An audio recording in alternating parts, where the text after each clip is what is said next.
Dave. Ian. Dave. I'm in a blanket fort of emotion. Yes, you are. Yes, you are. This is Team Clearcoat. Welcome, everyone. We have to get right into this. Automotive podcast. Automotive podcast. Ian. Dave. Dave. Urgent things to talk about. Okay, let's get into it. What's up, buddy? We have been essentially away for 3-4 weeks now. Yeah. And things happen Yeah. during when you don't see your friends. But seldom does something as earth-shattering happen as what's happened to me. No. And this was actually just yesterday. What did this shitnado of a world do to you, buddy? Well, I already had a fairly dim view of some members of our automotive community. Okay. Some members, and I'm not going to name names. It's G-Wagen drivers. Which we saw 2 of today. We saw 2 of and today. I booed at. I went, boo! Well, my friend, you're really going to enjoy this picture that I just sent to you right before we started recording. Oh, no. What is it? It's peak G-Wagen. Where is it? It's peak G-Wagen. Where is it? You clicked it in the thing. Where'd it go? I'm going to paste and go. Ian, I don't want to do it. I don't want to do it. Oh, I got to sign in with my goddamn Google account. Oh. Show everyone your password. Exactly. Show everyone your password. Oh, God. Oh, my God. Hang on. I just got to open. Oh, Control C. Still going to make you. Oh. Is it? No. Oh, my God. Ian. Why? That's in Colorado. What? That you'll notice from the correct colors of the cars on either side. Yeah. How does such a thing happen? Whoa. And why? G63 AMG in bright ass lime green. Yeah. So I'd like to. I think the color code of that one, because they have like the Ghana blue or whatever like that. Yeah. I actually have heard what this one is. Yeah. It's fuck you. I was going to say it's boo. Whoa, look at that. I mean, you can't not. If there was ever a metaphor, I don't have a dollar bill. If there was ever a metaphor for number 45, it's a poorly parked C63 AMG lime green. Oh, man. In a parking garage. Oh, wow. Like the number of bad judgments. Yeah.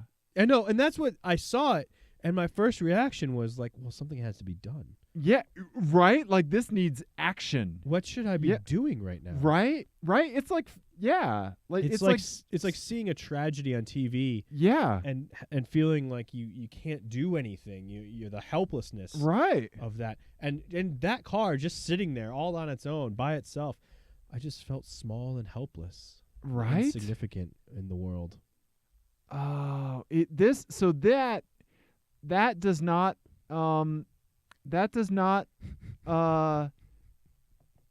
reach the same impact that my beloved Nissan Murano Cross Cabriolet Donk effect has, where it's so crazy it comes back around to good. Right. This is still just like, this is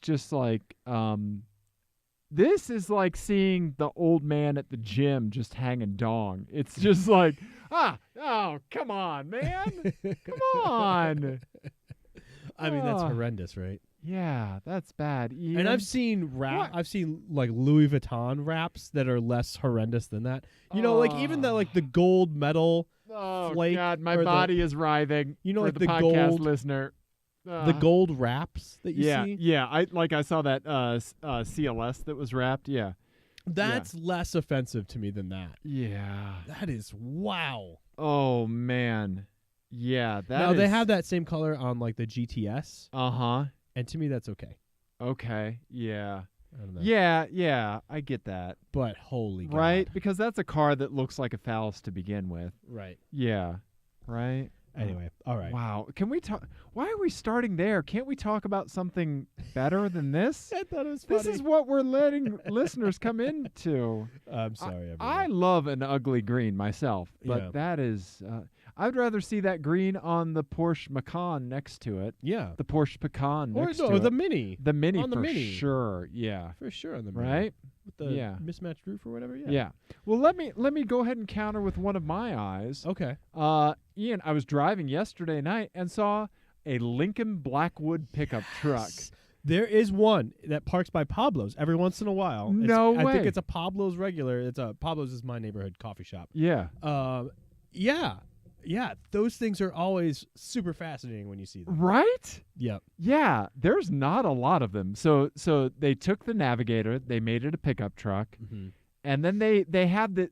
You can always tell them wherever if you ever see one by the fluting on the bed of the truck. It has these weird 1, 2, 3, 4, 5, 1, 2, 3, 4, 5 flutes on the back here, like these horizontal lines that I thought, are they painted on? Are they white? I think they're painted, and I think they're supposed to evoke like wood paneling or something. Yeah, right? yeah, like the deck of a ship or something like that, right? Yeah, I don't know. That's more of a Chrysler thing, like trying to make their things look like boats. Yeah, that is such a weird collection of bin parts and I mean bad these are panel gaps. And these are obviously Ford wheels. Yeah. Right? Yeah, this was Well, those mirrors are straight off the F-150. Right.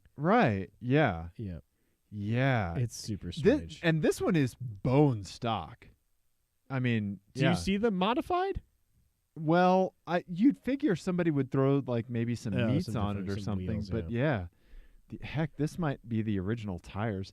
And on top of that, this one's clean. But the one I saw was a little ratty, which I do kind of like seeing like these weirder, like kind of quote unquote luxury cars kind of decay sometimes. Yeah. That's a little fascinating, right? Yeah, I know what you mean. Yeah. I'm impressed when I see clean ones, but I'm intrigued by the ratty ones. Yeah, what led you here? Yeah, exactly. So we're calling this one on Twitch My Eyes so far because we have a lot of My Eyes. Yes. Us being apart, seeing all these cars. Yeah. I also texted you one that I saw a Mercedes Metris. Oh, yeah. You did. That was actually being used as a work truck. Yeah, it was dented. Mm-hmm. Yeah, let me pull up a picture of that. Yeah. So if you don't remember, a few episodes ago, we had our buddy Andrew Gans on, the van man, and he was he at the time had a Metris press van, and we were just fascinated by this van because it's like crazy expensive, and it's just we were trying to figure out who this small business owner was that could at the same time afford a Metris, but also like have their clients not care that they can afford a Metris. Right. Or their venture capitals. Right. Yeah. Which is a delicate thing to hit. Right. And we figured out that there's probably like 6 people in the U.S., 6 small business owners in the U.S. who fall into that category. Well, one of them lives not far from my house, it turns out. Okay. And I am going to be stalking this person to try to figure out what business they are in because it's clearly being used as a work truck. I'm fascinated. Yeah, I love it. I love it. When you see them, just say, why? Here's my card. Here's my badge. Yep, exactly. So we were completely intrigued with the rubberized interior of the car. Mm-hmm. I loved the way it drove. It handled, and its turning radius was stupid good. Yeah. Yeah. We turned around on a standard, Denver City street. Yeah. It was pretty great. Yeah. It's an interesting car. Yeah. What else do you got? If we're playing, spades or whatever with My Eyes, boom, Citroen DS wagon, mofo. That's so awesome. Yeah, my girlfriend and I saw that when we were at Costco. Somebody is just dailying a Citroen DS wagon to Costco, and it's so great because they look like freaking spaceships, man. Yeah, they're super cool. Maybe Costco carries the hydropneumatic fluid or whatever. So in the back of it, there were 4 buckets, and in each one of those buckets was one of the canisters for the hydropneumatic suspension. Oh, wow. Yeah. Yeah, my girlfriend was like, "What are those?" And I was like, "Those are parts. Like, They had like those are spares. Yeah.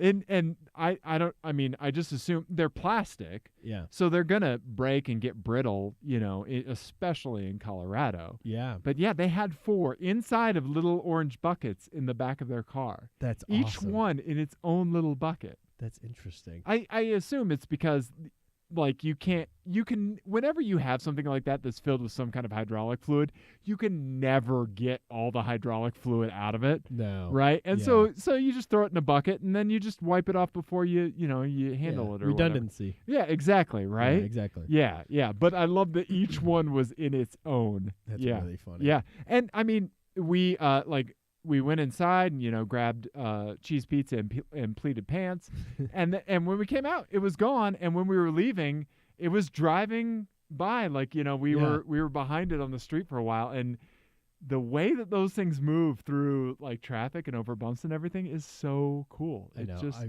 really want to drive one day. Right? They're super cool. And I'm going to go ahead and just take over for the next one because I was out on a bike ride today. Okay. Went up Lookout Mountain and back. And when I was on the way back, I saw, boom, a 1959 Saab 9.6 V4. Sweet. It pulled. So today was a weird day, okay?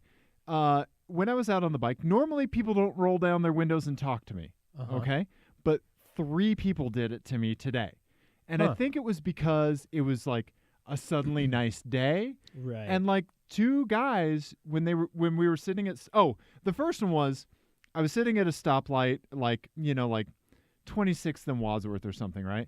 On my way out to Golden. And sometimes I accidentally pull a little bit too far into the turning lane, or I'll see a car wants to like turn right behind me. So I scoop my bike over, and let them go so I'm not like blocking traffic. And the guy rolled down his window to say thank you. And so we just chatted for a second. He's like, because when I woke up this morning, it was 29 degrees. Yeah. And when I was riding my bike, it was like, 55 and 60. It was super nice day, right? Mm-hmm. And so he's like, we were just talking about how lucky we were to have such nice weather out of nowhere, really. And another gentleman did that when I was on the way back. And then I was sitting at a stoplight, like 26th and Sims or something, and I was putting away something like food or whatever in my jersey pockets, and I was kind of looking down, and I hear like a weird cam warble next to me, right? And I was like, oh, somebody's cammed like a smaller displacement car, because it didn't sound like a cammed V8 or anything. Right. And I look over, and there's this like cherry mint 59 Saab, and I look over, and the guy, like, I'm sure I just was like, and the guy rolled down his window and he was like, nice day, huh? And I was like, this makes my day. I have the 900. Well, really 2 900s. Yeah. But then, and he was like, yeah, this is where it all started. That's and he awesome. tootled away. That's fantastic. Yeah, it was this really nice color blue. I need to see if I can. There was one on this. It was this color blue. Oh, that's great. Right? Isn't that amazing? That's super cool. Yeah, it looked amazing. And he had the hubcaps that actually say Saab on them. Oh, wow. The old Saab logo with it spelled out. I don't know if we can find an image, but yeah. But yeah, I know exactly what you're talking about. Right? Oh, yeah, it was beautiful. Beautiful. Yeah. Oh, yeah, there it is. Look at those hubcaps. Yeah. Yeah, because I turned and I was like, what is that? That's so awesome. Yeah, yeah. So, anytime you see something like that, especially when it's driving around. It really is the polar opposite of seeing the G-Wagen. Yes, yes. And it restores your faith in humanity. Yeah. Right? It There's does. still good people out there. Yeah. Yeah, right? Watch that guy be like a pedophile or something. Damn it. This is why we don't have nice things. Yeah, exactly. What about you? What else have you seen? Well, I took Nico to a car show. Yeah. So he was it was super funny. So like his car show character arc is basically he starts the car show like me and ends it like my wife. So okay, let's get into this. when we first get there, he is super jazzed and wants to look at all the cars. Look at that one. Look at that one. Look at that one. Okay. And by the end of it, I'm literally dragging him through the thing. He is over it. Yeah. Yeah. And Juice has no. No, yeah. Juice Juice has diminishing returns. Gotcha. And he's just over it. Okay. So it's not, I don't want to say he is me and then he is my wife. He is our attitude towards a car show. Right. Wow. Okay. So he just hits saturation and then no longer cares. Yeah, and I think he just gets a little overwhelmed and there's cars everywhere moving around and people are revving engines or whatever. Sure. There's a lot to handle. But we saw some really cool stuff. I'd just like to say real quick, like seeing just plain old ordinary cars or cars and coffee cars through the eyes of your kid has to be a really cool thing. Yeah, absolutely. Well, and there's a lot of times where I'm like, I want to go look at something, but he's like, no, I want to go look at this like Honda Del Sol over here. Right. Yeah. And I was geeking out. There was like a Audi 90 Quattro that was really clean and everything, and I wanted to go look at it. And, I saw one of those for sale a little bit ago. Oh, really? Yeah. And he was like, and literally he was like, I want to go look at that one. It was like a Honda Del Sol. But I told the story about the Lotus. Yeah. And we got to look at, there was a Lotus Esprit there. There was a couple of them there. That's amazing. And one of the guys that had it was super nice, and he let Nico sit in it. And then I got to sit in it as well. Was it was more an like older one? It was so like actual box design. Yeah. Whoa. Super cool. Whoa. Yeah. Okay. It was awesome. But like, so I got to sit in it, and like, the pedals are just stupid. Yeah, like they're known for not being that great from a ergonomics perspective. Terrible. Okay. I mean, really bad. Like, I don't really fit in that car, and like my legs are cramped. But like it's hard to see. Okay. Who is it? What is the ideal person? What do they look like? Do they have like a 8-foot long torso and like 2-inch legs? I think so. Okay. I think so. And also their legs are beside them because the clutch pedal is like in front of your crotch, like dead right in front of you. And you said there's no dead pedal. There's no dead pedal. So your seating position is just so strange. Let me see if I can find a picture of the pedal box. Yeah. Yeah, it's super weird, but it was still a really cool car. But one thing that I did want to talk about, the whole reason I brought this up, is that so Nico didn't really know about pop-up headlights. Okay, yeah. Because we were walking around and it wasn't so much on the Esprit that he noticed, but he noticed that there was an 8 Series BMW there. Yeah. And he noticed it. And he asked, as there should be at every Cars and Coffee. He asked where the headlights were. Okay. And I said, "Oh, well, they hide until they're ready, until it's dark out, and they come up." Oh no, he asked if the little ones were the headlights. Oh, okay. That's what it was. Okay, and yeah. I said, oh well, no, those are just little lights. These are the headlights. Little lights. And so I was looking around to see what other cars around us had it, and there was a C5 Corvette. So we walked over to the C5 Corvette, and so I was telling him, hey, so the headlights hide here in this little cutout, right? And then when it gets dark out, they pop up their heads, and then the lights come on. He just thought it was really funny, so he was laughing. And the owner overheard us. Okay. And like reached in kind of like quietly and turned on the car and flipped on the lights, and Nico like lost his mind.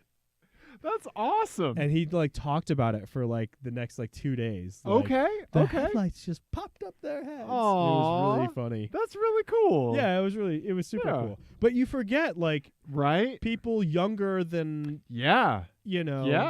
I don't know, what, 20, like, have never seen a car with pop-up headlights, maybe. Right? Yeah. So. That's amazing. That's so great. Yeah. Wait, what other things did he have traction with at Cars and Coffee? There was a couple big trucks. Oh, there. Okay. There was like a Some 5-ton trucks or? Well, no, there was like a 5-ton military truck there. Oh, okay. Because you can buy those or whatever. Yeah. And then there was a like just like a deuce and a half, or like no, a deuce and a half is 2.5 ton. Oh, so okay. It's the 5. It was the 5 ton. Oh wow, okay. Oh jeez. Yeah, they're big. Whoa, that has to be like the coolest thing for a kid to see. Yeah, he was super excited about it. And then there was like a company that had like tents for your SUV for when you go camping. Oh, that goes on top of it. My cousin has one. Her husband has a Range Rover. I don't, they're masochistic enough, but it's a tent that goes on top of it. Yeah. So he got to like crawl up into that. And okay. He just thought that was really cool because then he could like see how many cars there were around. Oh, nice. And he was he was excited about that. So nice. That was fun. Yeah. Wow. Right on. That's cool, man. Yeah.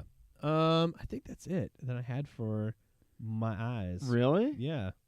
Okay. What about you? I would like to call back to the Mitsubishi Lancer rear view camera that we that I you are still obsessed about. Yeah. So I put it on Instagram. I'll have to see if I can. Yeah, let's see if we can find it. Instagram TeamClearCoat. Let's give everyone our password. There you go. Spooning in the blanket fort is our password.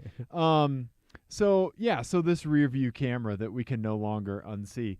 I look at every Mitsubishi Lancer now to see if it has the camera. Yeah. And then I saw one on a Mitsubishi Outlander, and it was in the same damn place. It's just like it's so weird. Yeah, and so I can't unsee the face. I can't. It is now the arrow in the FedEx logo. Yeah, exactly. To me, like this is a thing that I cannot avoid for the rest of my life. And I just want to inflict that on other people so that they have to deal with it too. Yeah. Misery loves company. I agree. Yeah. So we also had our thing up. The other thing that I did see. Oh yeah, this is fantastic. The Nissan Versace. How genius is that? So right? For anyone who's not watching this on YouTube. So I saw a Nissan Versa in a parking lot of a local place here in Denver. Yeah. And someone added the letters CE to the end of it. Yeah. So now it's a Nissan Versace. Right. That's fantastic. Well done. Brilliant. Yeah, right? Brilliant. Making the best of a bad situation, and make no mistake, the Nissan Versa is a bad situation. Right, it is. And it wouldn't have the same effect if it was like a Nissan Maxima, like one of the more up model. Right, if the Nissans. Versa was like a good car. Right. But the fact that it's a Versa and that car is hot garbage, calling it a Versace is mwah. My hat is off to whoever did that. It's pretty fantastic. That is the best. Yeah, that's so good. That is so good. Yeah. Somebody spent time on that. Right? Because they got the font like pretty right. Yeah. Whoever did that, like, we need to hire them. They're funnier than we are. Absolutely. Right? Yeah. Just do this show for us. Yeah. We're not doing so great. Yeah. Let's see. What else did I see? I don't know. My girlfriend and I drove to Missouri and back. So obviously there was I-70 driving. So you blacked out for 8 hours and then you woke up. Yeah.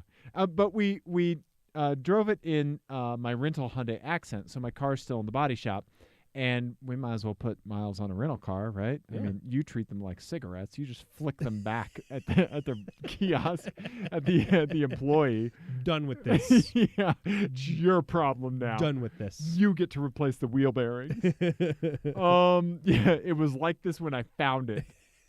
Yeah, is what I'm saying. So let me pull up a picture of the little Hyundai Accent. This car is like, I'm really liking this little guy. Yeah. Yeah. Yeah, they're cute little cars. You've driven one, right? It's not the hatchback. It's just the standard 4-door. Yeah. Yeah. So like this little guy over here. That's a slightly older one, but yeah. Yeah. Yeah. Well, it's what Katie has. Yep. Katie, who was on the show not that long ago, she has one. And I would rather have a Fiesta. Right. Than this, even a non-ST one. My rental car company did not offer that, unfortunately. It was like this, a Versace or some other not good car. I think maybe the Kia. Yeah. And I picked the Hyundai. Yeah.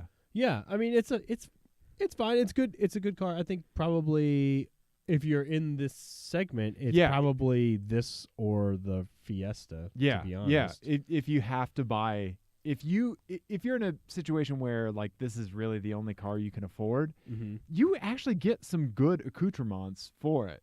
Yeah, it doesn't drive too bad. No, it drives better than the Mirage. Right? Sorry, yeah, I know Ike doesn't agree with us on that one, but yeah, it I think it drives better than the Mirage. You don't get Bluetooth. Certainly drives better than the Versa. But it has USB and an aux cable thing right there, and a nice little spot to put your phone. You noticed that only the driver's side, and my girlfriend noticed that as well. Yeah. Only the driver's side has an armrest, and there's even a spot that you noticed. Yeah. Yeah. So there's actually a spot. There's a cutout where they could have added the armrest, for but the passenger. chose not to. And to be honest, this I think is a mistake by Hyundai, because and here's what I'm going to say is that feature or lack thereof is just designed to cause marital or relationship strife as you fight over it. Right. And so the most valuable thing to a car brand is brand loyalty. True. Where someone is going to buy a car and then buy. Right. Where they don't even go to the other dealership. They don't even go to the Honda dealership anymore. They're just going to the Hyundai dealership. Right. Not going to happen here, because someone's going to get this car, get divorced, and get divorced as a result, and then they can really not afford a second armrest, and it's just going to be a terrible spiral. It's kind of a bad look for Hyundai to care so little about their customers' happiness. You may want to. Yeah. I'm just, I don't run a car company, but, I would like to see that. I should. Yeah, you should. The most notable thing that the rental spec accent lacks is cruise control. What? No cruise control. Oh, my God. So I had to do 650 miles each way, no cruise control. Ugh. But, I mean, you're on I-70 in a Hyundai accent, so it's just a cinder block, right? It's just cruise control. With those winds whipping across the plains, you just floor it and you get what you get. Yeah. Yeah. But the little thing did good. It's way quieter than on the highway than I thought it would be. Is it the 3-cylinder? No, it's 4. Oh, okay. Yep. Yeah. It's I mean, the doors lock when you put it in drive, and they unlock when you put it in park. Right. Just all these like little touches that they didn't have to do, but are nice. Yeah. Yeah. The seats weren't awful to sit in for that period of time. I was expecting the Yaris. That was the other car I could have had at my rental company that shall not be named. Right. And I didn't want the Yaris because those seats are like freaking lawn chairs, man. They are. They're bad. Really uncomfortable. The car is a go-kart and hilarious to drive. Yep. But those seats suck. They suck. They do. They really do. Those are bad. No, you're absolutely right. Yeah, that was it. Yep. So decent driving, decent headroom for me, and not bad. I kind of like it. I mean, yeah. If that's all you can afford, dude, not bad. Well, I would still say Fiesta. Oh yeah, for sure. Yeah. But I'm sure, like in the used market, that accent will be a little bit cheaper than the Fiesta. Yeah, that could be. That could be. I'm not sure about that. Yeah, or if you have Hyundai bucks burning a hole in your pocket. Yeah. Hyundai accent. Not so bad. Well, Dave. Yes, Ian. I would like to do an FMK cars. Okay. These are not. I have 2 FMK cars this episode. They're not thematically linked to anything that I want to talk about. Mine isn't either. But you know what? I'm just going to do one right now. Let's do it. So this is a happy to see you again, buddy. Aww. Happy to see you again. Listeners, FMK Cars is a game that Ian and I play on the podcast. It's the classic game Fuck, Marry, Kill. But since we're nice people and not horrible monsters or a basket of deplorables, we play it with cars instead of people. F means you drive it for a day. You hit it and quit it. M means you marry it. You put a ring on it. That's right. K means you kill it. You crush it. You send it to the crusher immediately. Do not pass go. Yes. All right. Ian. Okay. In this one, I don't have a title. Okay. Which is a rarity. Yeah, that's rare for you. It's just called We're Buddies. I don't know. Okay. I don't know. All right. But I need you to pick a car. Okay. All right. Huh. So I originally wrote, the context for this is that I originally wrote this for a thing we were trying to do. Oh yeah, where yeah, we were yeah. gonna try to have a phone conversation And yep. while we were go-karting. Yeah, and we need to talk about our karting outing. Yeah, we absolutely do. Yeah. But Huh. so that's the context for it. But I need you to Okay. pick a car. Okay. And it needs to be something somewhat modern. Somewhat modern. Okay, because I was going to go with that Saab 9.6. Somewhat modern. I would like to pick let's do the Maserati Quattroporte. Like the new one? No, what was it? Like the 2008 one. No, you want like the 2012 when it got like really aggressive and cool looking. Is that what you're talking about? I mean, I'm thinking of this one. Oh, okay. All right. Yeah. Because I like that car. I want to put a bike rack on it. Okay. Yeah. All right. Okay. That'll be perfect. Okay. Okay. So in the first scenario, so basically it's the Maserati Quattroporte and all of them. You have to deal with me in some capacity. Okay. All right. In all of them. All right. Really, I have to. Have to. You mean I get to, Ian? All right. You get to let me have 100% complete remote control over your stereo. Okay. Get to? Do you want to revise that? Okay. All right. Stereo for one. Stereo. Okay. And Number in the stereo situation, are you playing things that like whatever strikes my fancy. not Whatever just stuff strikes my like fancy. I think Dave would like this. It's like I want Dave to hear this because I love it. Depends what kind of mood I'm in. I guess. You could just play some Rick Astley if you want. Let's just say that you are always listening to whatever I'm listening to. Okay. All right. I listen to a pretty wide variety of stuff, so it could it could be good sometimes. It could. You might find something that you would like, or it'll be like listening to like a fucking schizophrenic Pandora channel. You're right. Okay. What else? All right. So number 2, I have remote control over climate control and navigation. Okay. All right. And the navigation system. I'm not the best with directional routing. Okay. Yeah, I have weird ways of going sometimes. Okay. Well, you're gonna get yelled at a lot by the nav system. Nav and climate. Mm-hmm. You want to what's your ideal car temperature? I would say 68 degrees Fahrenheit. Okay, that meshes very well with me. Yeah. Yeah, Ginger run hot. Yeah, me Yeah. too. Okay. But if I'm Okay. feeling vindictive one day, seat heaters on full. We're going to scorch that taint. Okay, all right. All okay. right. Number 3, you have to talk to me 100% of the time that you're driving. Okay. That all right. you're having a live conversation with me The whole time. the whole time. Oh, wow. Wow. But I'm not actually in the car with you for any of this, Right. obviously. But like if I'm driving to Missouri, I have to talk to you for 8.5 hours. Yes. Oh man, we'd be like those idiot like life bloggers, Yeah. right? But Life then vloggers. also like I would also get annoyed with an 8-hour phone conversation. right, So then I would be super short and snippy with me. grumpy Yeah, on the phone. I think I'm gonna kill that one just for you and me, just so our friendship can survive. Because I like it. think in order for some relationships to survive, space might be necessary. I like it. Yep. Right. Yep. Some negative space in there.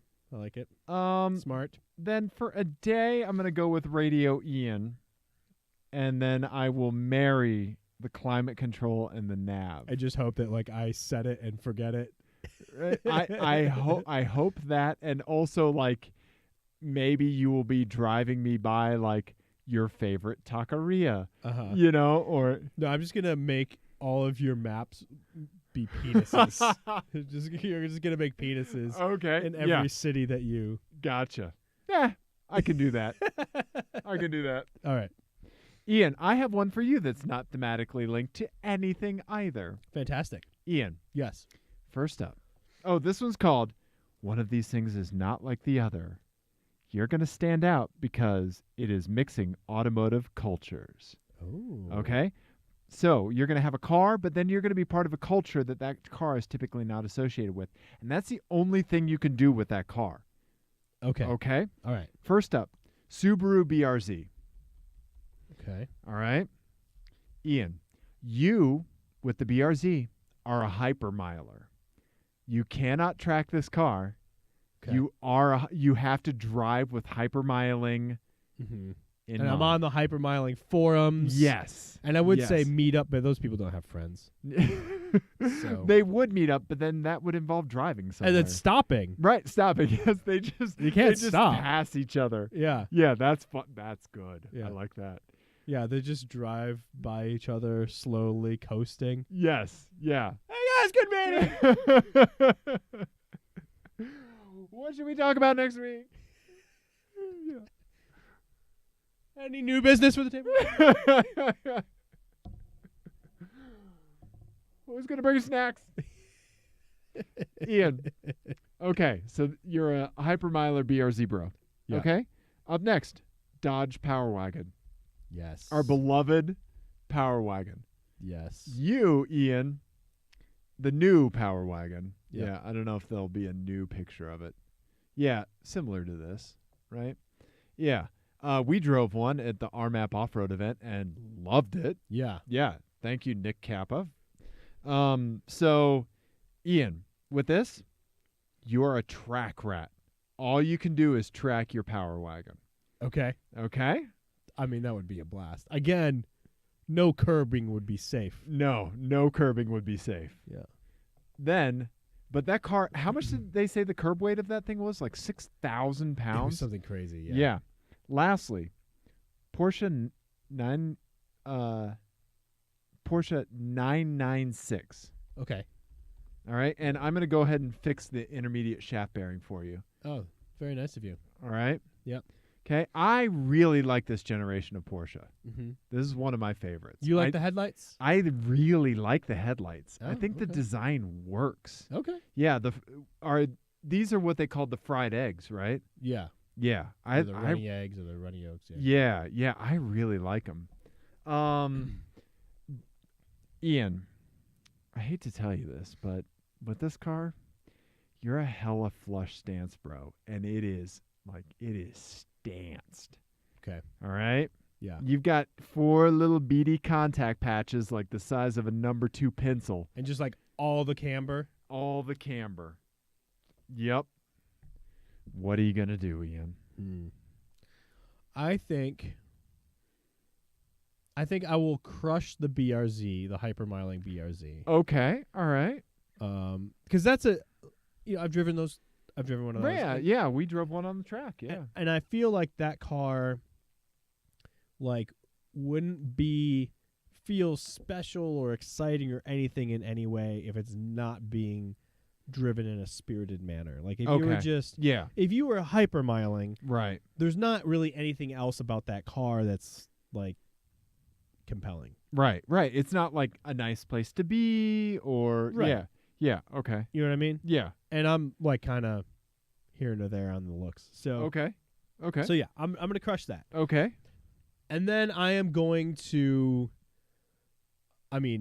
very marry the Power Wagon on the track. Okay. All right. Like extremely marry it. I'm going to marry it twice. Okay. All right. You'll find a couple of them and be polygamist with it. Yeah, I'm going to have to because I'm going to set all of the brakes on fire. Yeah, you are. You are. You're going to get like 3 laps, and that third lap is just going to, like, one turn is just going to be you going straight into Kansas from High Plains. Yep.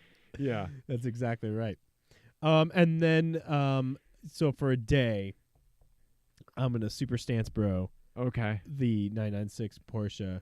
And I presume that my day will go from McDonald's parking lot to McDonald's parking lot before I am inevitably killed by Porsche fanatics. Oh, yeah. No, they would come down hard on you.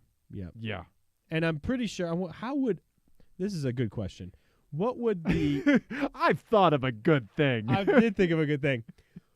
The method in which, like, like the very particular, well, actually people for every automotive subculture. Yeah. Their method of murdering you. Oh, okay, all right. Yeah, like the Jaguar enthusiast obviously set you on fire. Or electrocute you. Yeah. Electrocutes you. Yeah. The Alfisti, the Alfa Romeo people Uh-huh. would be on their way to murder you, but then they would break down. Right. They wouldn't you'd survive. actually get there, so it would only be attempted murder. Yeah. The Porsche people might murder you through your butt. Because the engine's in the Oh, I see what back. you're saying. I see what you're saying. Not just butt stuff. I thought you were just going straight butt stuff on Nope, that one. But I nope. see where you're going because of the backwards Engine. in the back, and Yeah. that's funny. Is it? Anyway, Yeah. we'll think about that one some more. I like that. What would you Yeah. do there? Oh man, I think I might do the same thing. I think I don't think I could hypermile the BRZ, and I could only deal with You don't even really fit in the BRZ that well, do you? No, not that well. Yeah, it's a squeeze with a helmet on. Yeah. My hypermiling helmet. And the Dodge Power Wagon would be hilarious on the track. Hey, that just goes in line with our theory of fun is better than fast. Absolutely. And, Yeah. And then I would hopefully wiggle away from, wobble away from the Porsche aficionados that are trying to murder me. Yeah. Right. I was thinking those cars like just kind of like wiggling, like crab walking. I feel like they would murder you with like the old, the compasses. For drawing. Yeah, there you go. Yeah, That's the what you sharp, would get. pointy tip. You get stabbed to death with those. In the Precision Yeah. in the butt. In obviously. the butt. Yeah, Clearly. No, you're exactly right. A very exacting. Yeah. Yeah, precise. Yeah. Exactly. He was murdered with compass legs and a micrometer Yeah, somehow was yeah, involved. yes. I'm not sure how that happened. But Right? Yeah. Somehow they squeeze your heart with it. yeah, exactly. Yeah. Nice. Well done, Ian. Okay, Let's so talk about other car things. I want to talk about a real car thing. Okay. I want to talk about ownership Okay. of cars. Yeah. So Volvo announced in the last couple of weeks, they announced the XC40, which is like their little Oh yeah. I want to pull a picture of it, see if there's something. Yeah. the little SUV that's gonna kind of compete with like the X1 and like the Q3 and Right. and all of those guys. Yeah. And it's like an adorable little car. It's got that stupid like two-tone roof thing that like that CHR thing did. My sister has a CHR. Oh, is that one? Yeah, she does. Yeah. Okay. Yeah. All right. Why? Anyway, all right. So that's not really what's all that interesting. Although Right. they are claiming that there's going to be an all-electric one in the next couple of years. But the thing that's interesting about it, really, and the only reason that people are talking about it, is that they're also announced a new ownership model, Yeah. which is somewhere between leasing, owning, and renting. Right. Yeah. So basically what is going to happen is that you're going to pay a monthly cost, which will cover everything except for gas Oh wow. Okay. for the car. So that means insurance. That means For you, wheel bearings, for me, wheel bearings, all the tires, all brakes. all the consumables, everything. Wow. Okay. And it's going to be a fixed thing, so there's not going to be any haggling. It's going to be direct through Volvo corporate. Okay. But then you get to change cars every year Okay. for as All long right. as you're paying this upfront cost or this monthly cost. It's like those cell phone I almost said cell phone. Exactly. Cell phone plans where you can just upgrade your handset every year, and they roll it into, instead of the standard like 2 year, Right. they roll the cost of that into your contract. Exactly. Right. So that's exactly what it is. And presumably then they will resell the car when they're done. Right. So it makes sense from their perspective. Yeah. Do you want to show them do you want to show the people? Yeah. Sorry, I forgot. Thank you. So it makes sense from their perspective, but what do you think about about this idea, because this is sort of the model that everyone else is moving towards. Yeah. Well, so I mean, we're in IT. A lot of things. We've seen a lot of things shift to a subscription model before a lot of other people have had to deal with them, right? Microsoft Office 365, Adobe Creative Cloud. Yeah. All of these subscription services that now, it's. I mean, everybody's moving to it because they make more money that way. Right. Yeah. Right. Yeah. And it's not necessarily it's better for consumers. Right. It's the companies make more money doing it. Right. They wouldn't be doing it if that was the case. I mean, there are still people out there that are running Office 2003 because they don't want to, to have the new subscription to Office 365. And yeah, you get the newest stuff, but that new stuff has to be good enough to warrant the cost. Right. Right? Like, I have an Adobe Creative Cloud or Adobe subscription for Illustrator and Photoshop, right? And, like, thankfully, that new stuff that comes out with that is good enough to warrant the cost of that. Right. But, like, for something like Office, I'd much rather just buy it, like, every... I mean, I just use Word and Excel. I'd much rather buy it every, 4 or 5 years, right? Well, and I'm not sure that our listeners would necessarily agree with this next statement, but Dave, I'm glad you brought up software because it also kind of brings us back to something else that we've talked about before in the show about like the idea of owning your car and the rights that you have. Yeah, versus being a user of it. Right. And the thing that I worry about the most with this isn't really the cost model, because it's Volvo. Right. And like their cost model was always going to be, it's not like they were disenfranchising, people who are now not going to be able to afford a car. Right? Exactly. Those people weren't Volvo customers to begin with. Right. But it's the idea that we're like moving further and further away from owning, being able to own a car or like, and becoming users instead. Yeah. And my question is then, if we do get to that point, and we brought this up when we talked about Tesla before, but when we do get to that point, what happens to the secondhand market? The secondhand market and the aftermarket. Yeah. Right? Because the second owner of this car will also likely be a Volvo customer. Right. At least, right? Right. Because that's the big boon to them, is that they essentially get to sell this car twice, at least. Because they'll be able to take this off of lease or off of subscription, right, and then sell it as a certified pre-owned or whatever. Right. And basically, so they're going to sell through those first two depreciation cycles, and maybe they may introduce and this is speculation on my part, but I wouldn't be surprised if they had a certified pre-owned subscription model cycle that's a lower tier, lower right, buy-in, but then would essentially allow them to sell it 3 times. Right. So, or if not more. So that would be really interesting if they were doing that, because then that would be like Microsoft offering a cheaper subscription for Office 2007. Right. Yeah. But I could see why you would want to do that with a car instead of software. Yeah, absolutely. Yeah. At least for now, before while they're still kind of decoupled. Right. That's another good point. So my question is then, what? Obviously with just this car, especially this one in particular, right, wasn't probably going to be modified by a whole lot of people. But what does this model do to modifying culture? Right. Further down the road, like what are the 20-year out implications of that? Right.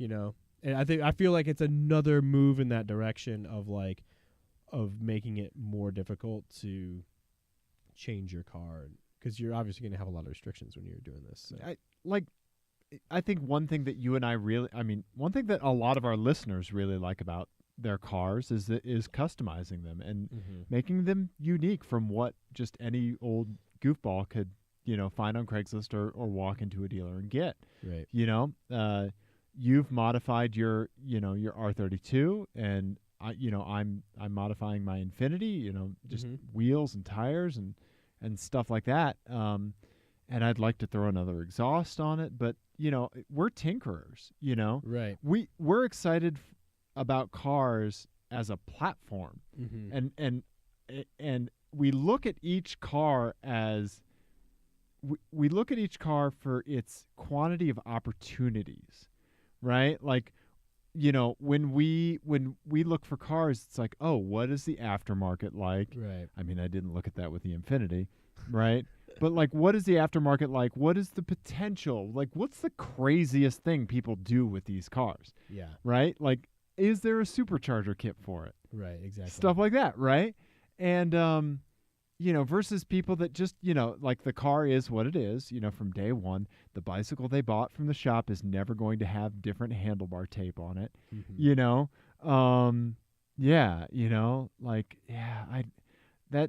It could be very damaging for something like that, and that'll just push people into older cars or somehow are acquiring an ownership model. But well, and I don't think it's the only force moving things in that direction, but I think it is right a possible implication of that. I certainly think that if everyone goes to subscription services, then the Humble Indie bundle of cars will come up, because the Humble store sells DRM free games. Like, you can just look for DRM free games. If you want to own your game and not have to like sign into Steam or anything like that, you can get that stuff. It's out there. Okay. And so, because obviously consumer demand is there, otherwise they wouldn't be surviving as a business. Yep. Right? And so hopefully that if there is something that goes to that extreme, there will be some kind of somebody that capitalizes on the opportunity for people that want to obtain ownership of a vehicle. Yeah, it'll be interesting to see what the counterbalance to all that is. Yeah. When it happens, right. So. Yeah. Anyway, yeah. I wanted to bring that up because that was something we had talked about before about kind of car companies' attitudes towards millennials and this whole idea of like they want millennials want subscription services and all that sort of stuff. But I mean we're already seeing a lot of things change, like with brands. I think more so with Audi than a lot of other brands, where like they just really have no consideration whatsoever for the vehicle past 100,000 miles. Right.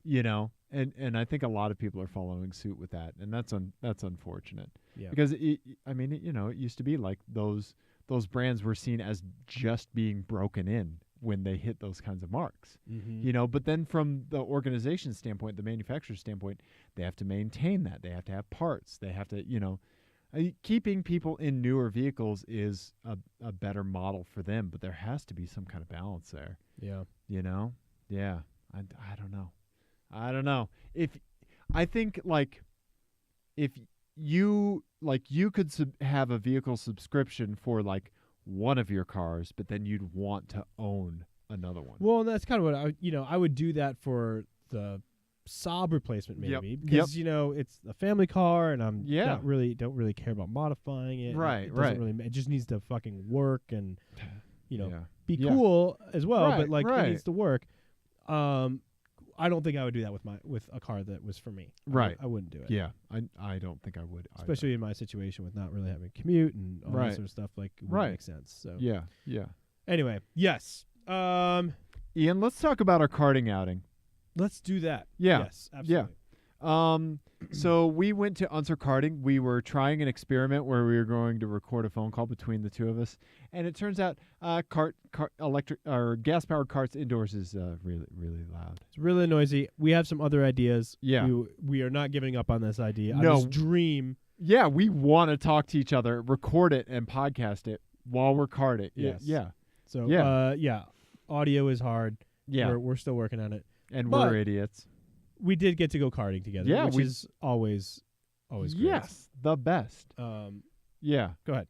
Oh, yeah. So we threw down, 4 sessions? 4, I think. Yeah, 4. I worked on a new line into one of the turn complexes, and I finally cracked into the 30 seconds. I think 30.7 maybe? Yeah. Okay. Yeah. So I boldly struck into the 30s. Yeah. Which is that's a big step. Yeah. into the 30s. So like the best time at this track is like low 29s, like a 29.2, 29.0, I think. Yeah, like I don't know. You look at the stats more than I do. It's somewhere in there. Right. So they recently got new carts, and so they reset all the stats. I have not made it back into the 29 since they got the new carts. Right. But I did this time get a 30.0 something. 3.7 or something like that. But this is the first time that we are both in the same second. Yeah. Of like our no shit best time. Yeah. Is in the same second. It was fun. I on that course I typically run anywhere from a half second to a second slower than you. Mm-hmm. And yeah, so I'm 0.7 of a second slower now, and I think that there's still a little bit of room for improvement for me. And yeah, it was a good time. One of the employees, Michael, went out with us and twice, I think, right? Mm-hmm. And so I want to tell him thank you because it was awesome. He was like, you followed him on one session, and then I followed him for the first like 40 feet of the next session, and he was freaking gone. He was gone. There was no way I could carry the speed into some of the turns that he did. Yeah.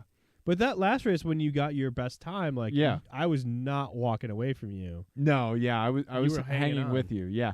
Oh, yeah, and then you and Michael had one heat where your averages were like within insane. Thousandths of each other for the session. Our best times were a couple of thousandths off. Yeah. And then our average for over all the laps was like a couple hundredths off or something. Yeah. It was like 200ths off. Yeah. Which was insane. Right? But I was like just right behind him the whole time. Okay. Yeah. It was crazy. Yeah.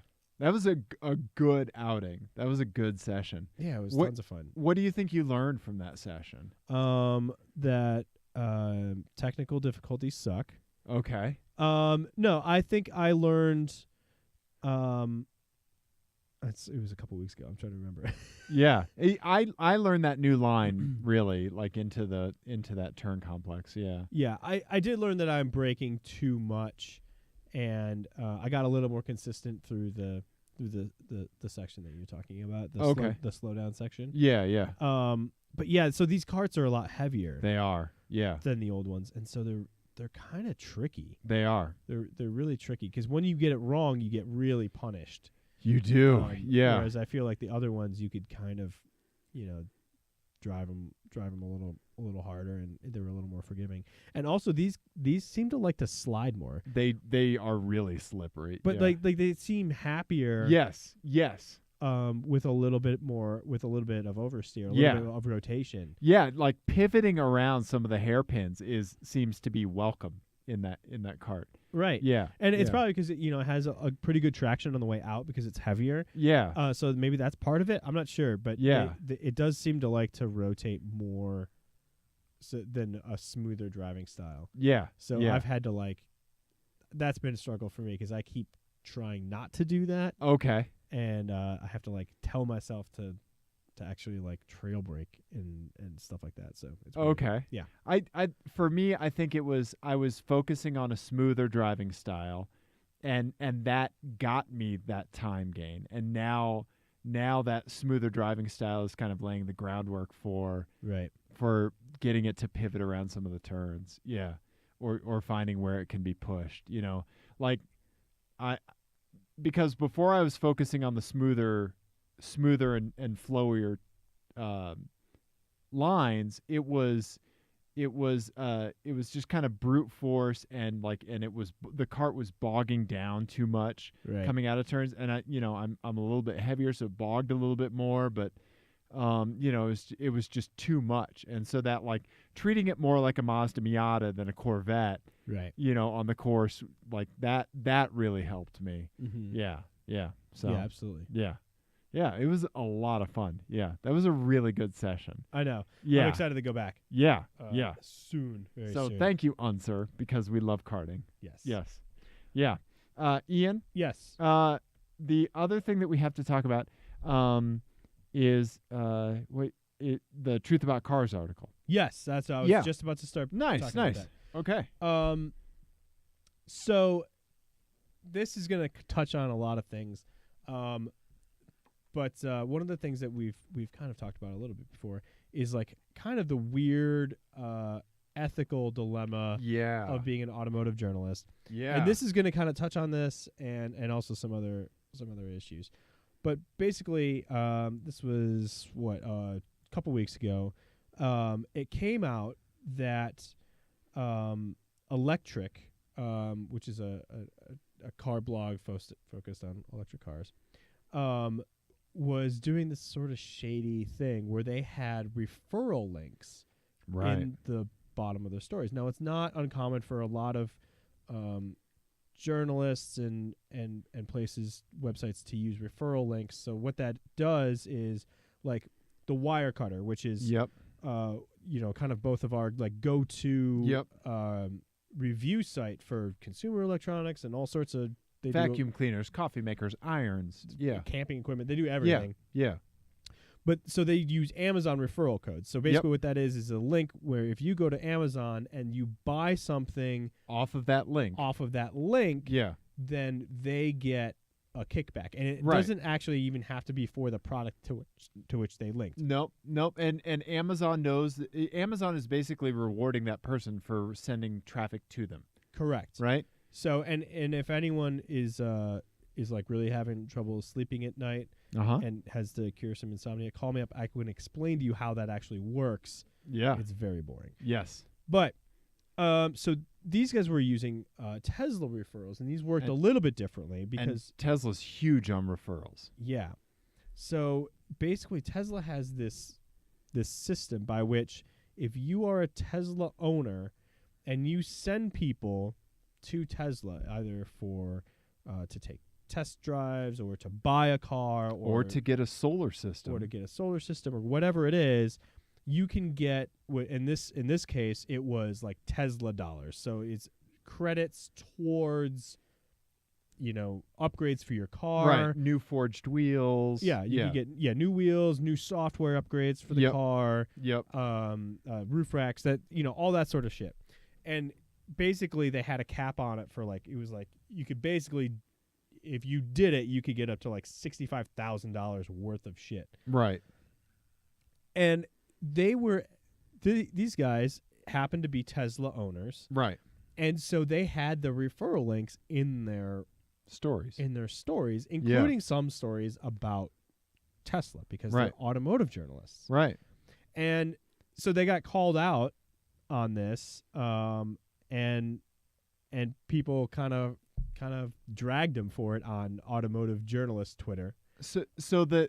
And I don't want to make sure I understand people's griefs correctly. So they are seen as a source of journalistic integrity when it comes to electric cars, right? So then they write an article about a Tesla, and they have a referral link into it or attached to it.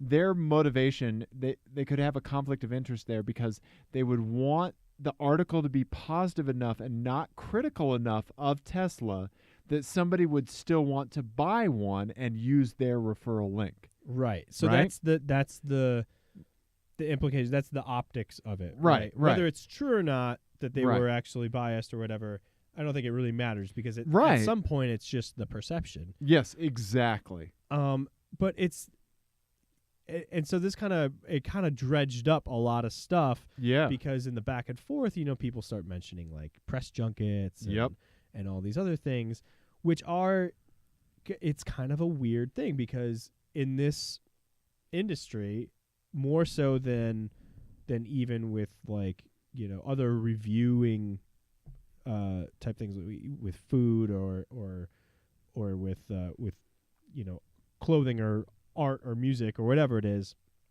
access is a really valuable thing. It is. Like monetarily, someone is potentially handing you the keys to $100,000 worth of product. Right? Yeah.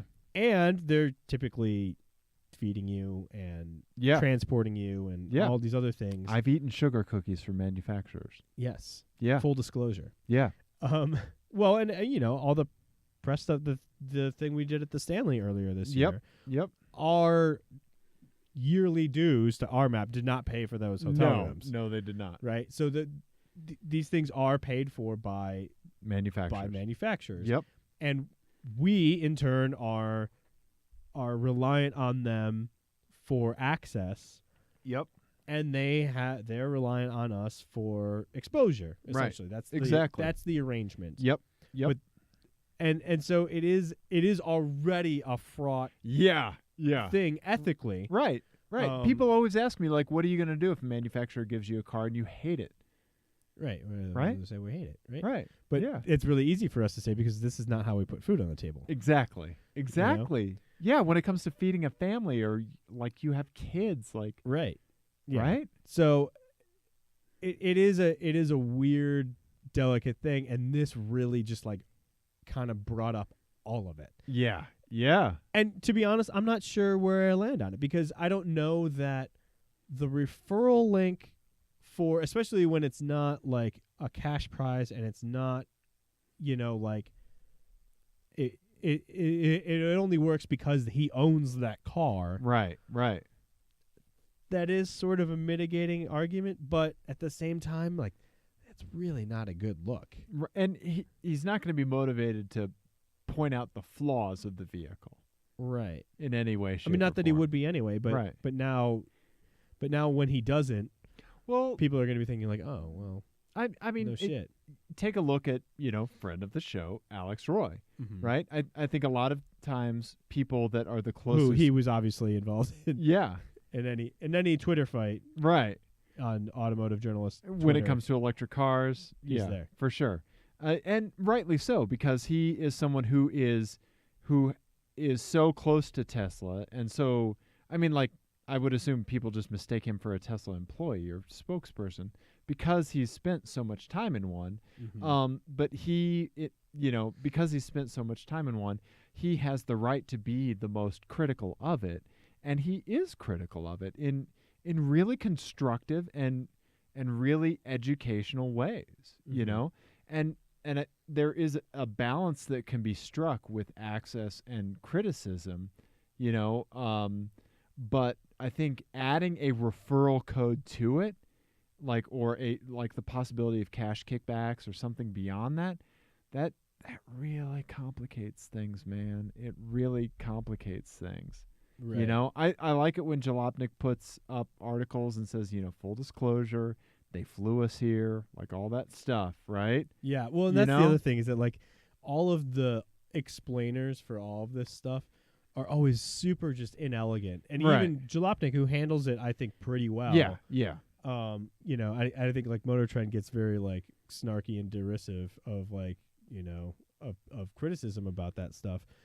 But to their credit, Jalopnik does a good job of addressing those concerns. Right. But it's still kind of awkward and weird, right? Yeah. Well, it's an awkward and weird environment. It makes me feel like I've walked into like some mahogany lined like, men's club. Right. And you do not belong here. Exactly. Exactly. Not to say like it's all men, but like, that feeling, right? Yeah. Yeah, right? Like I feel like in trading places. Yeah, exactly, right? Yeah. Yeah. And it's like, oh, I don't belong here. But but you're giving me a Lexus GSF? Okay. Yeah. Right? Yeah. I don't know. It is a very strange industry just to begin with. Right. But yeah, I do feel like this is a little bit too far, right? Right. Yeah, I think it's too far. I have referral links for Teslas. Like I can refer people for Solar City. I can refer people for Powerwalls. I can refer people for Teslas, S's, X's, and 3s. I have those links in my email. I have a car show, right? Right. I love money, right? Yeah. I'm not gonna put them on the car show. Yeah. Yeah.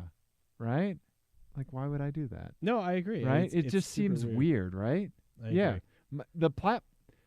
Thankfully, the platform for us is not something we're depending on to make money, thankfully, because we would be eating the walls of the blanket for nutrition. Yeah. And then the podcast would get really echoey. Yeah. Correct. Ian. No, yeah, it's complicated and weird, and I don't like it. Okay. All right. Yeah. Well, I think it's a developing story, and we will keep track of it. Yeah. We just wanted to bring it up. I don't know why. Right. Yeah. No, I like it because, I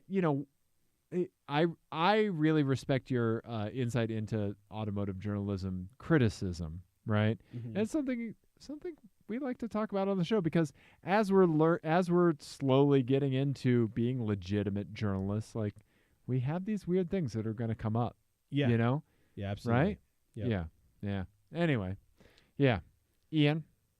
Dave. What else do you want to talk about, buddy? You know what? I think I'm all done. I think we did a show. I think we did a show. I think we did an automotive podcast. I'm gonna save this next one for next time. Yeah? And yeah, I think we're good. What is the next one about how I'm turning 40 this year and I'm at that point in my life where I can go to sleep at night and wake up worse off than when I went to bed? It's close to that, actually. It really is. Yeah. No way. Yeah. Okay. That's, yeah. Because it's about getting older.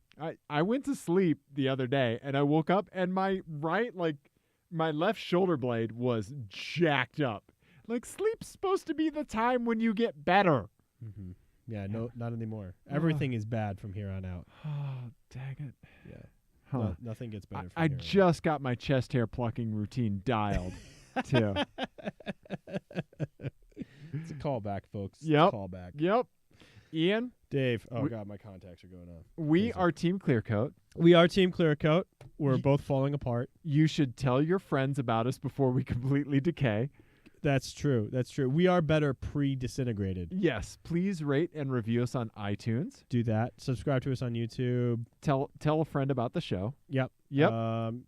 If you have ideas for things that you want us to cover or FMK Cars ideas? FMK Cars ideas for sure. Please send them to us, teamclearcoat@gmail.com. Oh, and if you are in... nope, never mind, because I have already gotten back. Wow. Because time and when this is posted. But yeah, I will have been in Road America, which is totally irrelevant information for you because I have already been there by the time this airs. So if you go there now, I won't be there because I was already there. Ian. Time and space. Exactly. Yep. Mind's blown. Just like that was just pop-up headlights. Ian. Dave. Blow my mind like a pop-up headlight. Let's see. What else? I want to say what's up to my buddy Mark, and I just want to thank him for the really nice emails that he sent me. I really appreciate him. He's a good guy. So, yeah. So there you go. And I think that's it, right, buddy? Yeah, we done did it. All right, everybody. We love you. Goodbye.